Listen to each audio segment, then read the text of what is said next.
Good morning. Welcome back to the Arizona Trail Showdown. This is your day 10 update. Glad to be back in the studio with Bryce here. Absolutely. Good morning, Jamil. Good morning. Good morning, everyone out there. We have some amazing updates to share this morning, I think, at least in my book. Yeah. So we'll get right into it. Thanks so much for tuning in once again. We are following Mike McKnight's Arizona Trail FKT attempt here. He is racing through southern Arizona at the moment. He has been picking up steam. So should we get right to the map and show where he's at? Yeah, and saying that he's racing through southern Arizona is pretty accurate, I would say. He is hauling. All right, here we go. So this is, of course, on greatwesternadventures.com. You can go check out the tracking.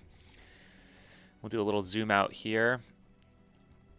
So I think just yesterday in your update, you were showing that he was just about parallel with Phoenix. Yeah, the southern edge of Phoenix. So he was right over here.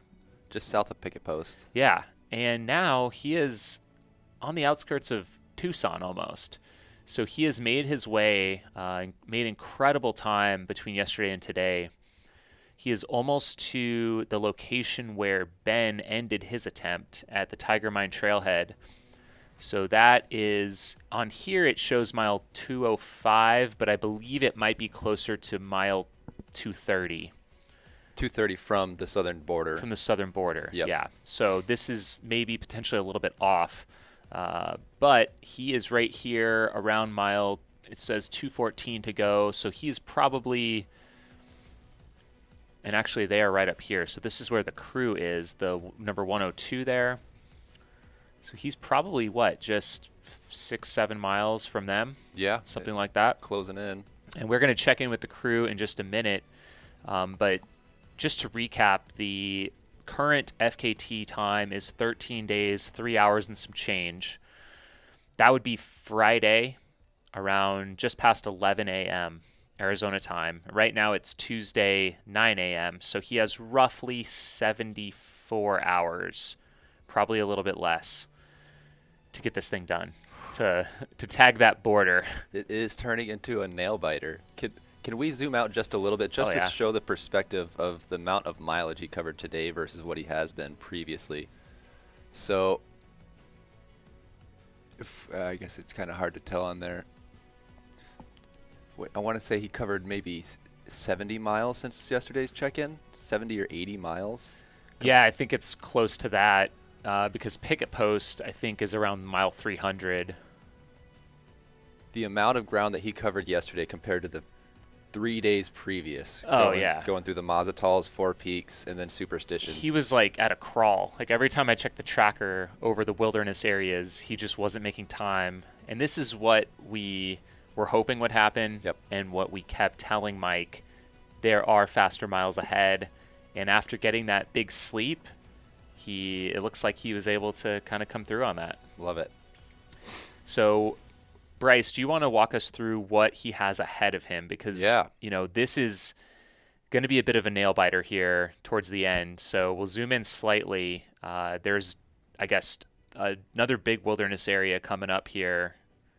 Which is the Push Ridge Wilderness. Yep, so he's going to be pushing up into Mount Lemmon is what he's got coming up. So right at that 102 where his crew is, that's Tiger Mine Trailhead, and then just south of that is the town of Oracle. It kind of skirts right by it. It's the base of the mountains. Yep, and so as soon as he hits that mile marker, 590, is it?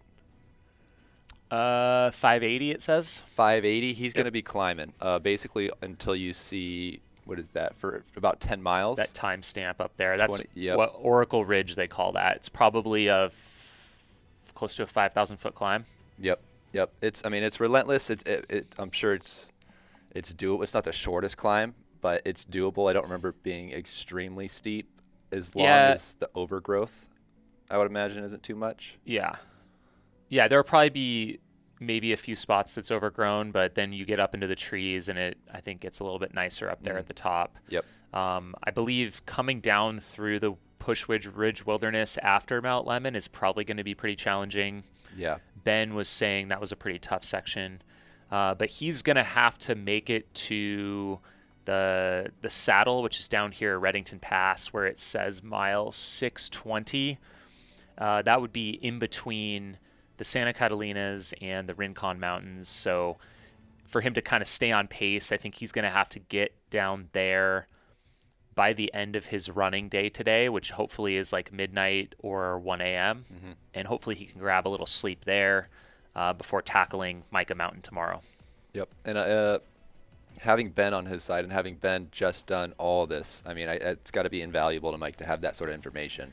Yeah, he's going to have the most up-to-date information. And speaking of Ben, yeah, we're going to go to him now. He is at the Tiger Mine trailhead awaiting Mike, and this is the spot that Ben pulled the plug a few days ago. So we'll go to Ben now.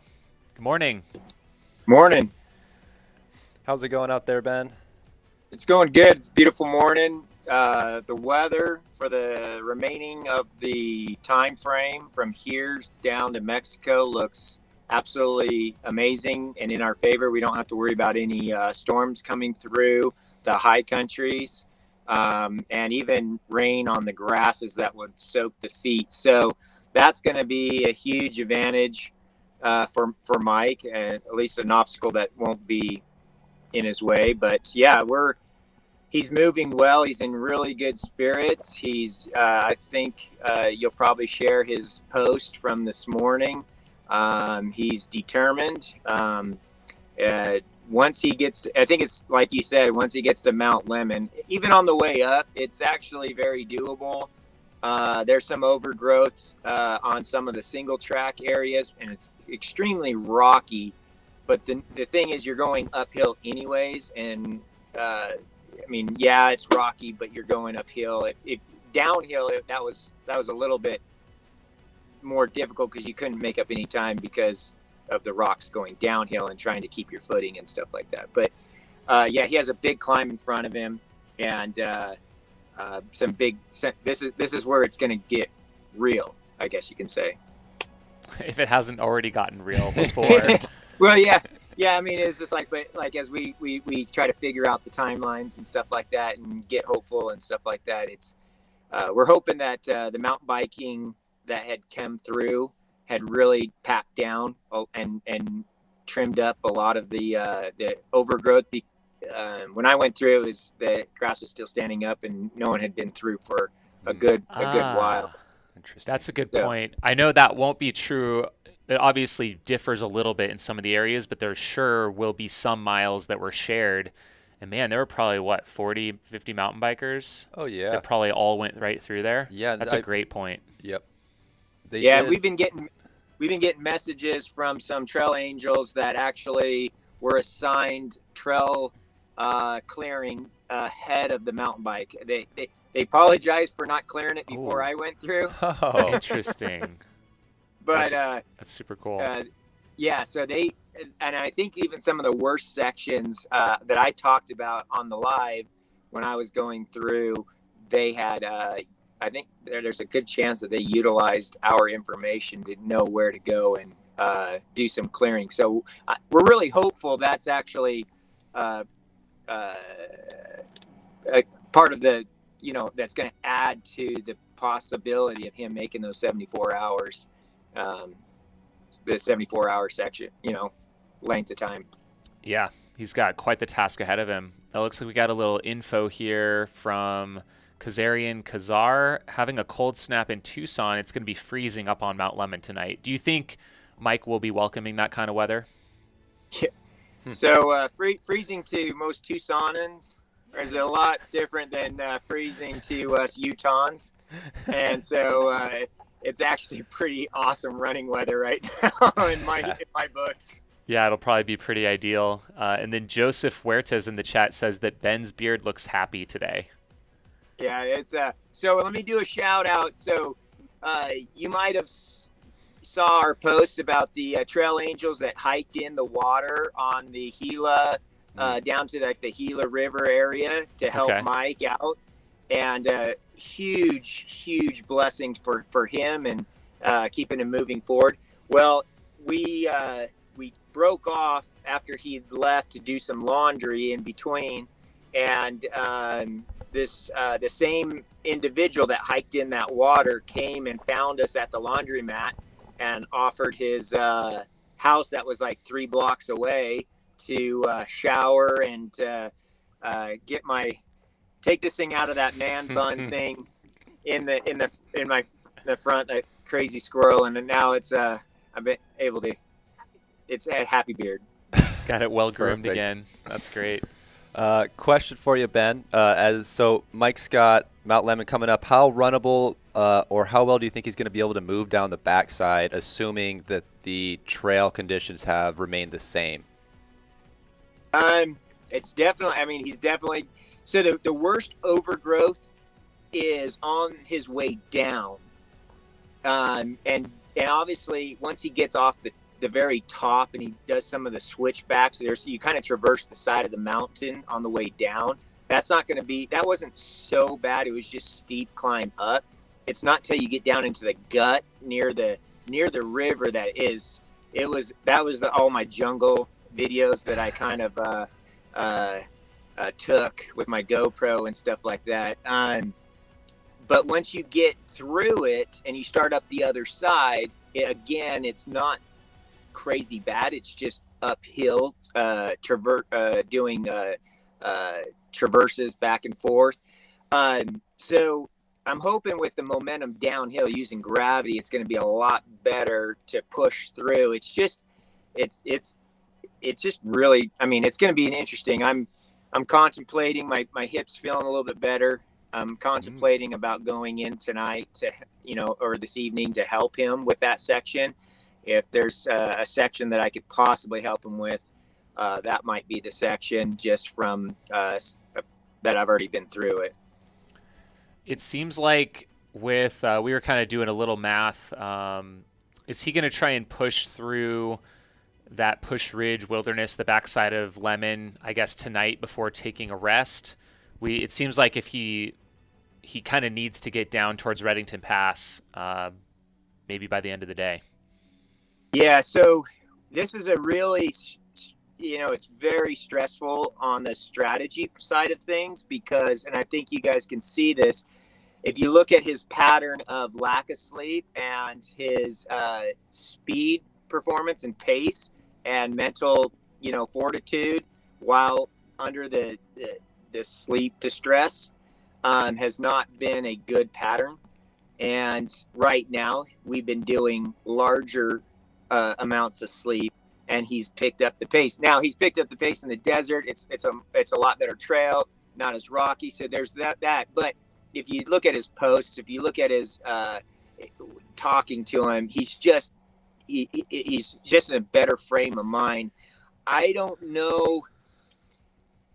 It's a toss up. We've talked about Mount Lemmon, basically the Gulch, Marshall Gulch, as a sleep place. By the time he gets here, it's going to be about noon, and then he has a 7 and a 15 to get up there. The 7 will be real fast, but the 15 will be a slower go. So he'll be coming in to the top of Mount Lemmon in the evening at night after sundown. So we might actually use that opportunity, the fact that it went sundown. There's no sense in pushing him through a very difficult section through the night without sleep. I just think you're in the past patterns. I don't think it's going to be a smart move. So we'll talk to him about how he feels physically and mentally, and that'll dictate if he does like a 90-minute power nap or if he does like a 3-hour nap like he did last night. And then if he does that, then obviously we'll be still going. We'll be leaving around that area in like 3 a.m., maybe 2 a.m. and push through down. And I really think that the goal from that point, if he does sleep a little bit more tonight, is to push through all the way to the other side of Micah tomorrow. I don't know how that works with the 74 hours, but I would rather 2.5 days out, 3 days out, I would rather him wait for the big push with lack of sleep the last 100 rather than 200 and 200 miles out. So it just, of what we've seen, I don't know if he could do that with the amount of miles on his legs and just how worn down his body is. So yeah, that makes sense. Going to the well too early here, still 73 hours to go. So it seems like a smart move. Yeah, it might be like hitting your nitrous before too soon on a race, little too soon. Yeah, he hit some of that, night 4 or whatever, and I think that came back to bite him a little bit. Yeah. I'm gonna pass it over to Sarah, because last night I took advantage of some sleep, and I didn't actually see him come in and out of the aid station. He went straight to his van and went to sleep, and then got straight up and headed back out. So I'm going to let her actually talk about how he was feeling, what he talked about last night, and how he's doing. Sounds great. Awesome.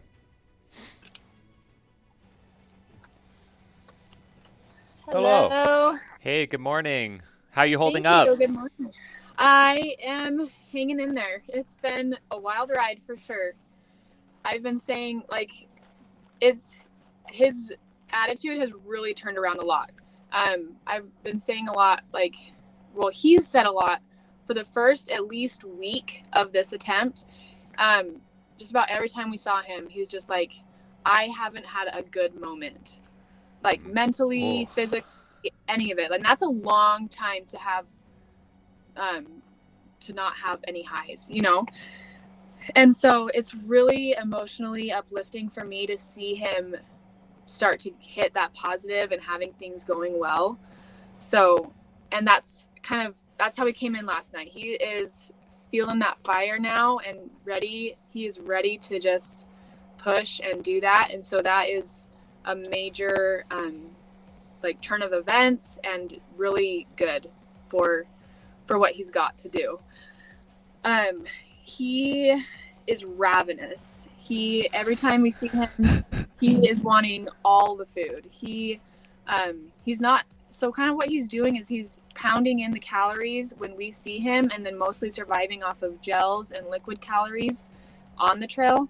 So when he comes in, he's wanting a lot. And I was saying how I've been trying to put together meals and thinking oh, okay, well, here's 600 or 800 calories of chili right here, but I don't really know what to go with it. So I was asking him, because he was kind of in contact with me. He's like, and I'm like, what do you want with this? Because I don't really know what else besides some chips that you would want with this. Do you want some potatoes, or we've got some leftover steak? And he looks at, or not, he doesn't look at me because we're on the phone, but I could tell him get very serious and say, if you see it, make it.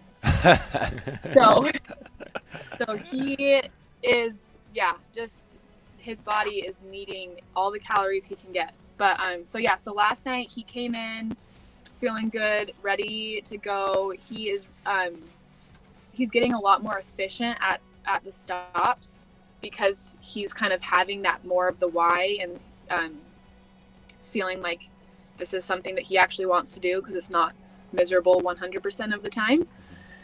So came in, ate a bunch, and went to bed and got up. I have he goes to sleep in the clothes that he's going to wear in the morning, and has his feet. I'm going to have to take a picture of his feet to show everybody how incredible they look, because he's done 500 and what mile is he on right now? Does anybody know? 6. Almost 600 miles, and I think he has one hot spot. Wow. So just incredible. But yeah, so he just does a little bit of self-care on that Achilles where he's had some issues, just to kind of keep that. But he's, considering the miles that he's done, his body is just holding up amazingly. And so now it's just a matter of that mental state, which he seems to be coming into that zone, which is really awesome. Yeah, that's amazing. It's interesting you mentioned the kind of attitude shift. I noticed that immensely in just the couple posts he's put out. It seems like there's been 180-degree turnaround, which is awesome. And I just reading it, I was getting fired up personally and excited for him to kind of come out of that week-long dark place. Right, and him being so far into it, I'm sure there's a light at the tunnel. But how much do you think that the more sleep has actually like a factor in improving his like overall like emotional well-being, I guess you would say, on the trail?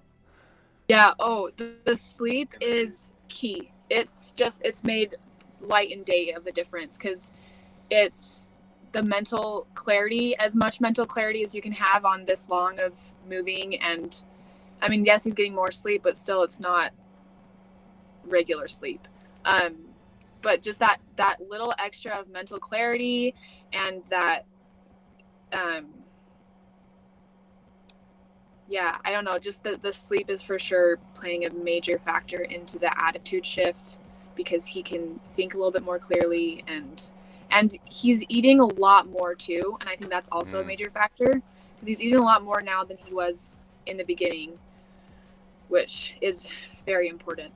Yes. Yeah, that's great to see. Did he have a couple pacers out there? I think I noticed Derek was with him for a while, and maybe someone else.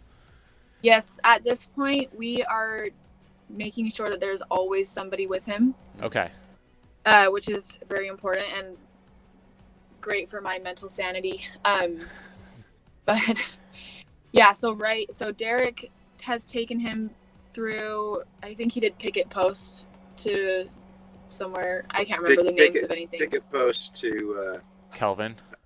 Calvin. Yeah. Yep. And then a friend that Jeff coaches, Brett. Yep. Brett came out. And then right now he's out there with somebody that he coaches. He's the support has just been incredible through people that can't be here physically, and just like that, the words of support is just incredible, and it helps him a lot.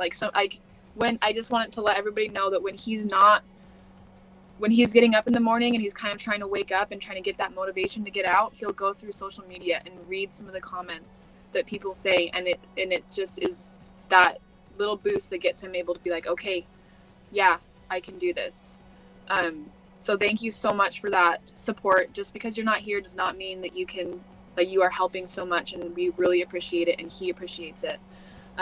But the support that he has here physically too is just overwhelming. And it's just really awesome that he's been able to have friends and new friends and people that he coaches to kind of come out here and support him. That's awesome. That is great. Yeah, it seemed like he was doing a lot more solo in the first half, and then kind of saving some of the support for the second half, which I think is paying off. I mean, even right now. Yeah, for sure. Awesome. Cool. Yeah. You have anything else you want to share? I think that pretty much covers it all, but yeah, my biggest thing is just that spirit turnaround is just making all the difference. Yeah, it's so good to see, probably just in the nick of time too, as he kind of makes the final push. I think we saw on here, we haven't looked at it yet, but it sounds like, record or no record, he's fired up to finish this thing off. He wants to complete the whole trail. Yeah, another big yes, the FKT is a carrot there, but again, one of the big reasons why we're out here are those charities that we're here for, trying to bring awareness to and support and just direction to that with the Rods Heroes and Bigger Than the Trail and the Arizona Trail Association. So the longer he's out there, the more we can kind of bring some focus and energy to that. So just another little input, if you are able to or can reach out to anybody. It's just part of the reason why we're here. Awesome. That's great. Well, thanks so much for checking in with us. Yeah, thank you guys.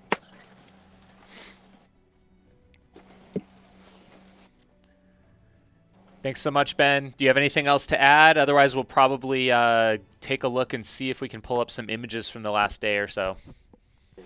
Yeah, just to reiterate what what Sarah just talked about on his attitude shift and his carrot. And that's something that I've been pondering on as well. When he came into Rogers Trough, at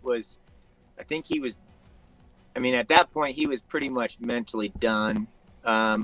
It was a real deciding factor if he was even going to continue forward. And we gave him some space and some time to rest for a second. And then as me and Sarah were talking to him, kind of privately, I shot straight with him about like the time frames and the speed and the numbers and everything like that. But kind of told him that in all honesty, the FKT is slipping fast. And so at this point in time, I think he needed to shift his why, shift his purpose and shift that. And there's the change from Rogers Trough to Pickett. Whatever happened in his mind. I mean, I talked to him about it. I said, I'm getting pinged by people from all over, and how inspiring you are, and how amazing that they're just seeing this and the struggle and the perseverance and everything. And from that point to there, I don't know what his thought process took place there, but there has been a huge shift where he's like, I don't really necessarily care about the FKT. I do, but I don't. It's not. It's the cherry on top. But he's moved it over to,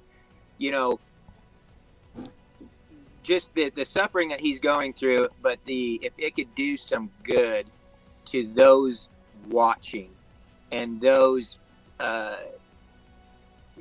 seeds being planted and being inspired, and then also the charities. He's asked a number of times, how much have we raised?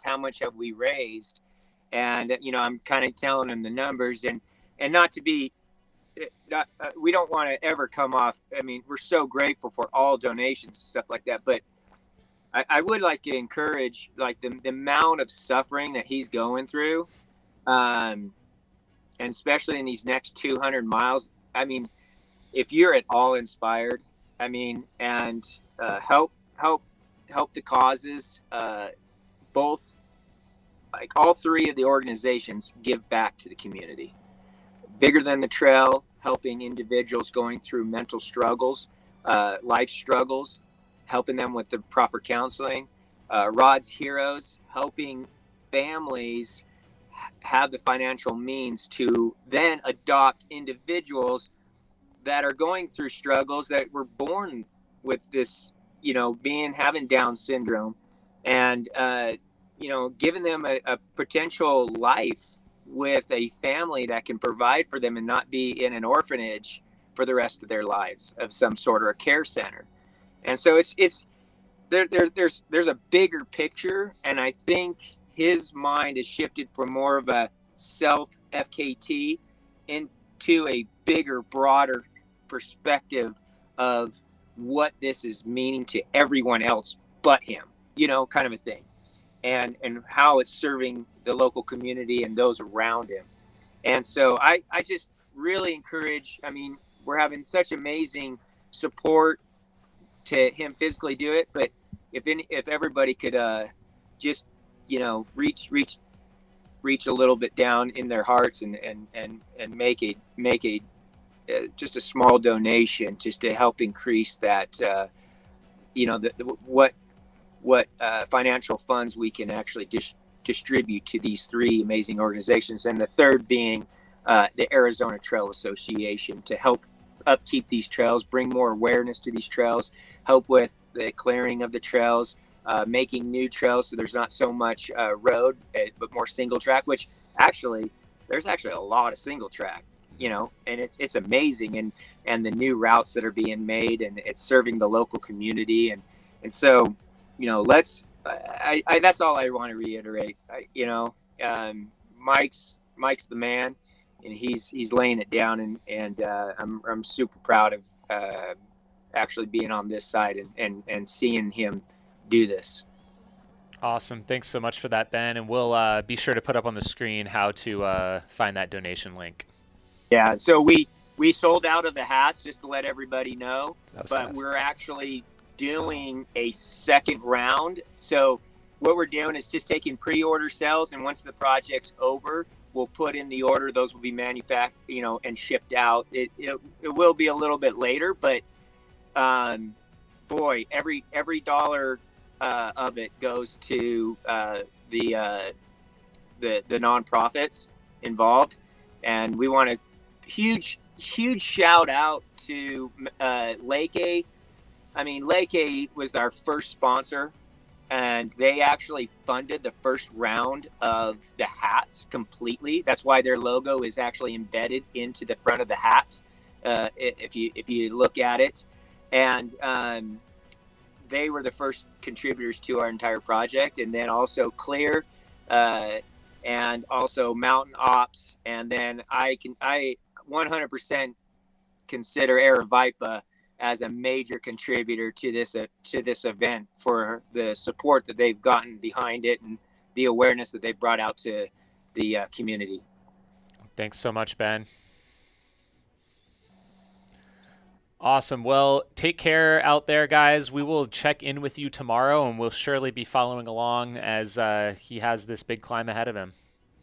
Awesome. Thank you so much. Awesome. Thank you. See you, Ben. All right. I want to pull up, before we get to our social media stuff, real quick, we'll pull up the website. So this is greatwesternadventures.com. You can click right here, donate to our cause, right on the front page.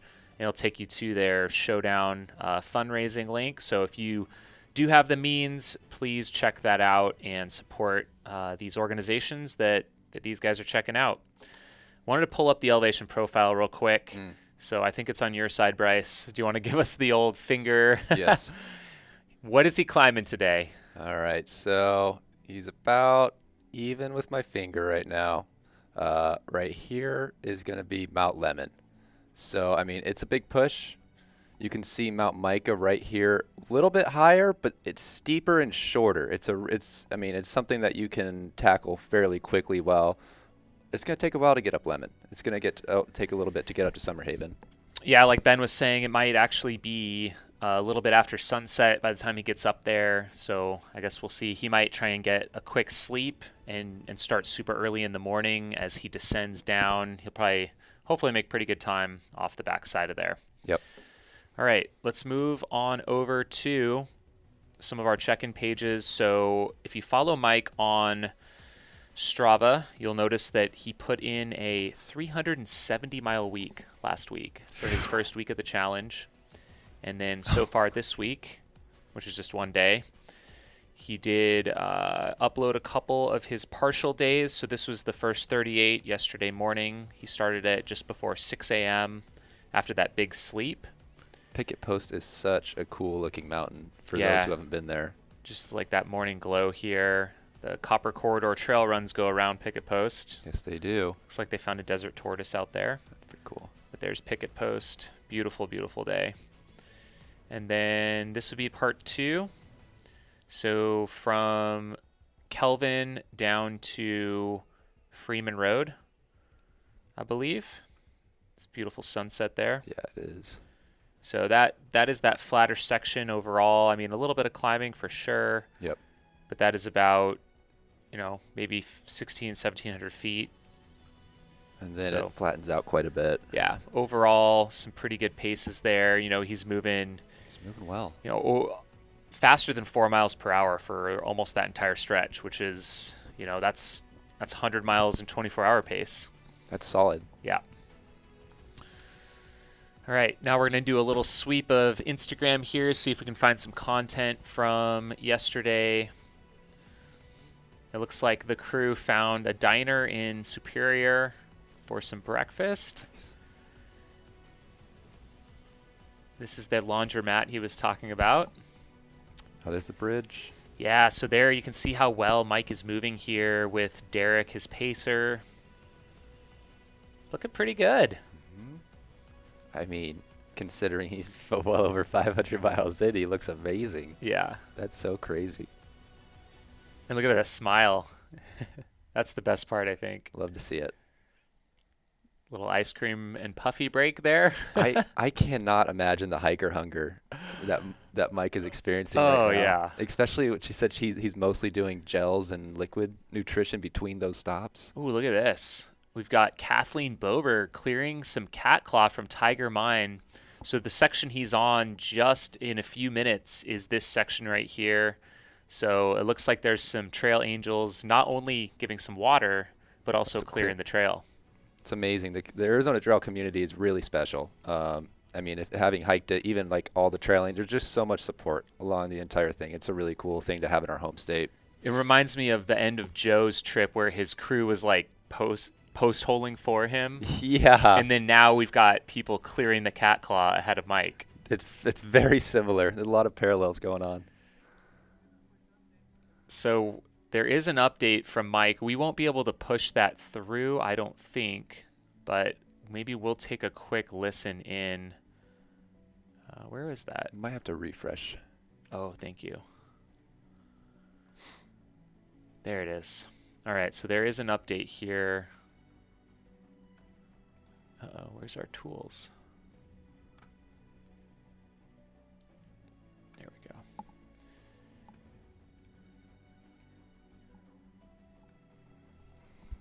Whoopsies. Trail. First of all, look at this view. So, did some calculations this morning, and I'm about, when I left the aid station, I had 235 miles to go, and approximately 78 hours to do it, which, it's a stretch with how tired my legs are, but I'm staying hopeful that I can stay motivated to push hard and get the FKT. But FKT or not, we're gonna finish this thing. It's coming up. Physically, I actually feel really good. My shins finally stopped hurting. My calves have loosened up. My ankle, the swelling has gone down. Just the only problem now is it's getting harder and harder to wake up from my naps. It's turning into like a 20-minute process just because I can't open my eyes and keep them open. And then I'm just falling asleep on the trail. So physically, I know I can push and get this FKT, but it's just a matter of how well my brain holds up. But I appreciate the support. Done a lot of posting, haven't replied to anybody. But just know in my low moments, I've seen a lot of your comments and they've helped. So thank you. And also, this is my good buddy Ajin. This kid's a stud. He flew out from Boston for a few days just to come crew and pace. He's helping me stay awake in these early mornings. Anyway, appreciate the support, guys. See you on the other side. What do you say at the end? How do I stop this thing? So I don't know if you heard all that, but basically, yeah, you can see the attitude shift in him is massive, and he's going to get it done one way or the other. It's amazing to see how the body can adapt to something like this and actually heal and work through some of those issues despite asking so much of your body. Right, and I mean, I think we both went through something similar where it takes about a week, maybe a little more, to really get your hiker legs, or running legs in Mike's case, underneath you. And I feel like they're going so fast, almost by the time like they're like in the rhythm of doing these huge mile days, are going to be done. Right, exactly. Well, I think it took me longer than a week. I think it took me like 2 or 3 weeks to hit my stride and have my blisters upon blisters upon blisters heal up. But yeah, I think by the time I did my last week, I was feeling fit and ready, and then it was over. And then it's done. And I was like, so maybe that's why people do the Pacific Crest Trail and these longer ones, because you use the first few weeks to kind of hit your stride, and then you're good to go. Yeah, that makes So. sense. Well, Austin, that gets me really fired up that Mike's going FKT or not. He's finishing Yeah. this dang thing. Yeah, and we had a couple comments I think about that. The other day he was, gonna stop if he wasn't gonna get it. But everyone has their own reasons, and it's a long way to push. It's a long way to push. When Ben was talking about when Mike is gonna do his final kick, and like you compare it to like I don't know, like a 2-mile race, a 5K, and you're thinking like in the last 800 meters you're gonna do a kick. Mike's talking the last 100 miles is when is going to be when the they kick it finishing in. kick. Yeah. It's pretty wild. So let's take a quick look and see what else we got here. Oh, congrats to Peter, by the way. Got second. Oh yeah, Peter got the assist Babbitts. out at the backyard. Let's take a look at a couple of our other through hikers here. We got Eric on the trail, and looks like no story updates. As of yesterday. Oh, here we go. 409 miles in, resupplied in Pine and got breakfast to go. That was day 8 started around midnight. Hike through the rain, wind, and fog. Yep. Some So, wet socks. Yesterday, his post said he was 2.5 hours behind Joshua Perry's FKT around mile 400 is what I'm assuming he was, which is, I mean, talking FKT, 2.5 hours is not very long. Like, he's right pretty much on pace. He is almost to Superior. Yep. What? My goodness. He's been maintaining about 100 miles behind Mike like this entire time. He hasn't really wavered Well, and he much. started a day later. Right. So he's really like maybe 50 miles behind. Right. Yeah, that's incredible. So that's going to be one to watch. We might have to extend our daily updates for like another day or two to catch Eric's finish. And then, of course, we have Krista Fasciano out on the trail as well. She's been giving 100-mile updates, so I guess maybe tomorrow we might get her halfway home update. Pretty cool. And then let's check real quick on our Arizona Trail bike race. So these folks, some of them did 300 and some are doing the whole trail. So our leader is about halfway across the state, it looks like. It looks like, what is that, heading up towards Payson at this point?